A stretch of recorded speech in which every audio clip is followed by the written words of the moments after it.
Sa mga ka-jeep trip at mga ka-jeep. So dito tayo ngayon sa Muson Grand Terminal, mga bossing. Siyempre, ipipicture natin ang isa sa mga mahabang unit na bumabiyahe dito sa Marilao, San Jose del Monte, dito sa Bulacan. Ayan. Tara, samahan nyo ako review ng specs ni Clarence.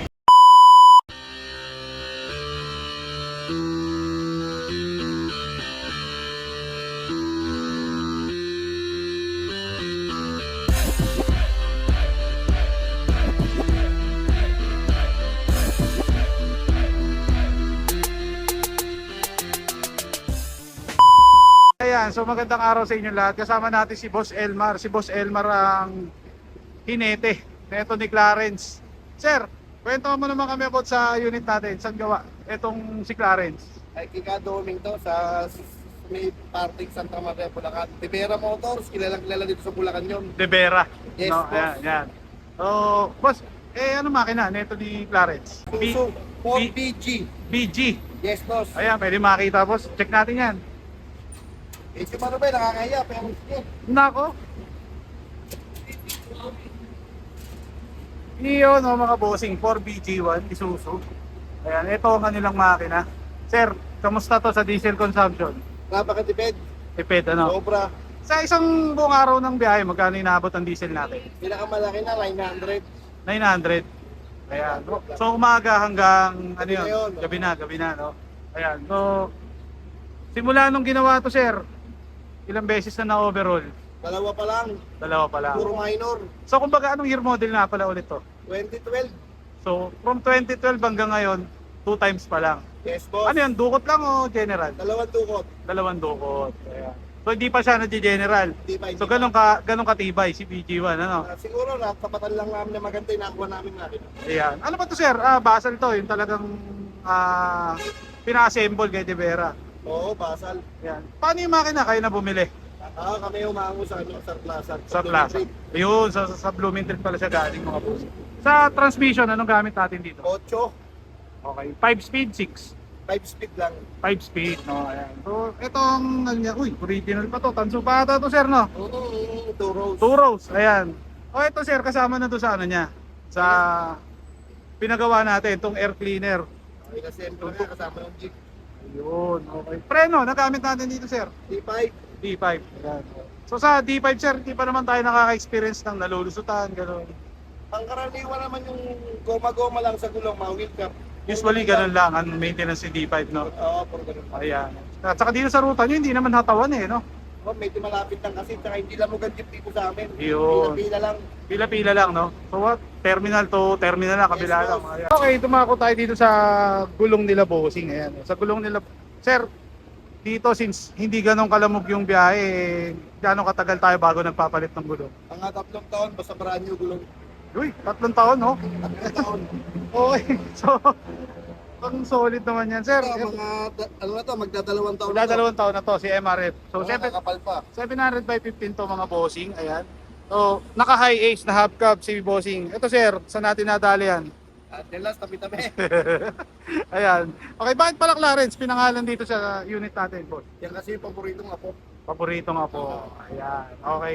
So dito tayo sa interior ni. Siyempre, ang mga gawang Bulacan, gawang De Vera is nakapintuan yan and then may salamin sa pintuan, mga bossing. So dito tayo sa loob.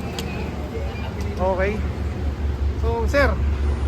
Wow, Isuzu. Ilang seater tong ating unit na to, bossing? Bali 15-seater yan, boss. Total capacity 32, pera driver. Pero driver. So ganito siya kahaba, mga bossing, ngayon, ang haba nga, oh. Ayan. So ito yung kanyang interior sa loob, naka-headboard. Sir, ito kasama na nung pinagawa kay Kadoming. Kasama na sa unit yan. Ayan, okay. And then parang tinaas nyo ata yung mga gauge nyo. Para maiba naman. Para maiba, usually nasa baba. Pero meron din sa baba, sir. Meron din, boss. Ayan, oh, rocks. So, ayan, okay. So Isuzu ang kanilang manibela, pang giga. Okay. So, pero naka-single seater si bossing. Ayan, so ito yung kanilang ano. Sir, kamusta naman dito sa biyahe natin na to? Hanggang anong oras na mga pasahero natin dito? Usually, nag-start ang paseros dito 4 o'clock ng umaga. Okay. Hanggang 10 ng gabi. Hanggang- Diretso yun. 10 ng gabi. Okay. And then yung last trip, anong oras? Dito sa Central Terminal, ang last trip dito, 10. 10 ng gabi. So 10 may nakasalang na last trip. Tapos pag alis mo wala na. Wala na, last trip na yun. Bukas na ulit ng alas 4. Mga ganun. Ayan. Pero walang yung mga may iskerda, ganon. Wala. Meron din, depende sa driver kung ano gusto nila. Pagka masipag ka, sila paikot-ikot. Oh. Hindi, I mean, after nung 10 o'clock na yun, wala nang umi-iskerda. Ay wala na boss, ano na, uwian na talaga kasi kinabukasan naman ulit. So, ganun talaga yung ano dito sa Bulacan. No? So, ang ruta ni Boss is may Kawayan. Ay, tama ba? Marilao. SM, no? Ayan, okay. Open sesame mga bossing. Ayan, oh. Ayan. So, ang unit na to is naka-automatic door din mga boss. Ayan, so ito yung kanyang makina sa likod. All goods yan mga bossing. Quality ang pagkakadali ni De Vera dito. Ayan, so trademark na ng mga gawang Bulacan is yung ganito, yung kanilang corner is para pa-triangle. Ayan. And then syempre yung mga sliding na bintana nila is nakadikit dun sa poste. Ayan mga boss, oh. So ito yung pinaka poste, ayan. Pagkakasama siya, nakapaloob siya dun. Unlike to sa ibang gawa kagaya sa Cavite na isang buong ganon tapos yung poste nasa loob. Ayan. Okay, bossing, shoutouts ba kami mga babatiin tayo? Ay, shoutout nga pala sa magaling naming mekaniko, Abilino, paring JRU Mall. Maraming salamat sa iyo. Yun, no? Okay, sino pa? Baka meron pa? Si Boss Benjo, yung may-ari ng unit. Si Boss. Ayun, no? Si Boss. Yan ang may-ari. Okay. Pinakamayaman dito sa San Jose del Monte, Bulacan. Ayan, si Boss Benjo, no? Sino pa? Baka meron pa? Tatay niya kay Boss Ben. Kaya lang wala pa, natutulog pa, boss. Ayun, Maraming no? salamat sa iyo. So, and then, sir, maraming salamat sa inyo at sa mga bumubuo dito sa ano. Sir, naka-co-op kayo, no? Naka-co-op, boss. Ayan. So, dito naman sa ating YouTube channel, hindi naman porket naka-co-op kay hindi ka na pwede. Kasi, syempre, jeep pa rin naman to, mga boss.